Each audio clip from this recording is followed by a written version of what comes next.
Hello दोस्तों, नमस्कार। आज मैं आपको एक ऐसी कहानी सुनाने वाला हूँ जो आपके दिमाग की सोच को बदल के रख देगी। एक ऐसा राजा जो कि काफी बूढ़ा हो चला था, यानी कि वो अपनी लाइफ के तीसरे पड़ाव में जी रहा था। इस उम्र में उसके मन में एक उत्सव मनाने का विचार आता है। उसने सोचा क्यों ना मैं उत्सव मनाऊं अपने मित्रों के साथ, यानी कि बाकी राजाओं के साथ। उसने सबको बुलवाया और बड़ा सा कार्यक्रम रखा। उस कार्यक्रम की शोभा बढ़ाने के लिए अपने राज्य की जो सबसे फेमस डांसर थी उसे बुलवाया। उस उत्सव के मौके पे उसने अपने गुरु को भी बुलवाया और गुरु को कुछ सोने के सिक्के भी दिए और कहा, गुरुजी, अगर आपको ये डांस पसंद आता है तो आप इस सोने के सिक्के को इस डांसर को गिफ्ट कर सकते हैं। डांस प्रोग्राम शुरू होता है। राजा के दरबार में पूरा दरबार भरा हुआ रहता है, जिसमें राजा की बेटी यानी कि राजकुमारी भी मौजूद थी और राजा का जो बेटा था यानी कि जो युवराज बन चुका था वो भी वहाँ पे उपस्थित था। डांस चल रहा था। हर परफॉर्मेंस पे लोग तालियां बजा रहे थे। कार्यक्रम चलते चलते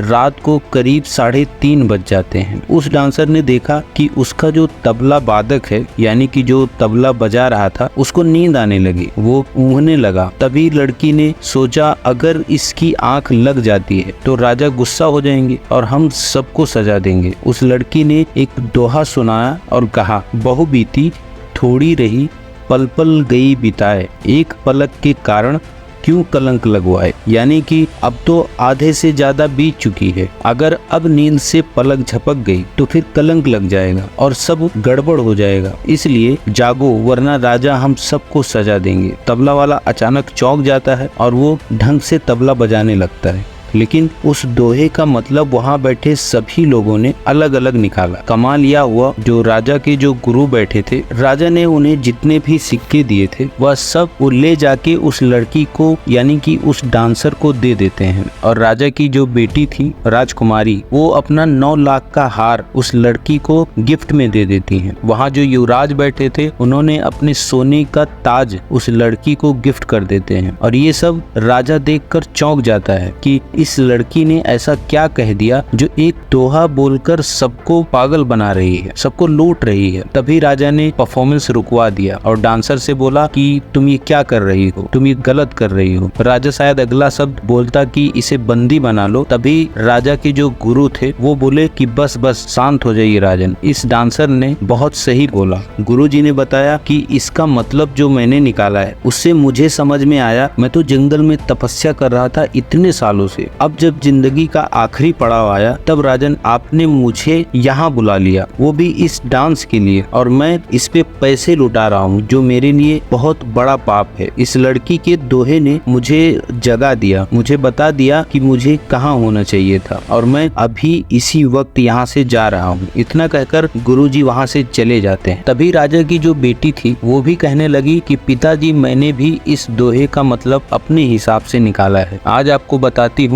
मेरी उम्र हो चली है लेकिन आपने अभी तक मेरी शादी नहीं करवाई। मैं आज रात ही आपके महावत के साथ भागने वाली थी, लेकिन इस लड़की के दोहे ने मुझे समझाया कि बहु बीती थोड़ी रही, थोड़ा समय और बचा है, फिर मेरी भी शादी हो ही जाएगी। उस एक गलती की वजह से आप पर क्यों कलंक लगाऊं, इसलिए मैं रुक गई। मुझे अच्छी तरह अकल आई, इसलिए मैंने इस लड़की को हार गिफ्ट किया। तभी युवराज भी बोलते हैं कि पिताजी, ऐसा ही कुछ मेरे साथ भी हुआ है। मैं अब बड़ा हो गया हूँ, कब से इंतजार कर रहा था कि आप खुद मुझे सिंहासन सौंपेंगे, युवराज से राजा बनाएंगे, और आपने अभी तक ऐसा नहीं किया। इसलिए आज रात ही सैनिक के साथ मिलकर मैं आपकी हत्या करने वाला था अगला महाराज बनने के लिए, लेकिन इसी दोहे ने मुझे जगा दिया कि अब कितना ही समय बचा है, मुझे सिंहासन मिल ही जाएगा, मुझे बस थोड़ी सब्र करने की जरूरत है। क्यों मैं अपने सर पिता हत्या का कलंक लगाऊं। इस लड़की के दोहे ने मुझे भी समझा दिया। राजा की आंखें खुल गई। लड़की भी सोचने लगी कि कैसे दोहे का मतलब सबने अलग अलग निकाला। जब मेरे ही बोले गए दोहे से सबको इतनी सीख मिल सकती है तो क्यों ना मैं भी ये काम बंद करके कोई अच्छा काम करूं। राजा को भी समझ आया कि इतनी सी गलती के लिए मैं क्यों कलंक लगा रहा हूं। राजा ने भी अपनी गलतियां सुधारी और अपनी बेटी की शादी एक राजकुमार से करवा दी। बेटे को सिंहासन सौंप दिया और खुद संन्यास लेकर जंगल चले गए। छोटी सी कहानी है दोस्तों, पर ये दोहा बहुत बहुत कुछ समझा देता है। लाइफ में हम बहुत पेशेंस और सब्र के साथ आगे बढ़ते हैं अपनी मंजिल की तरफ, अपने टारगेट को अचीव करने के लिए। लेकिन कई बार लगता है कि बस हमारा सब्र टूटने लगा है, कि बहुत हो गया। लेकिन अगर हम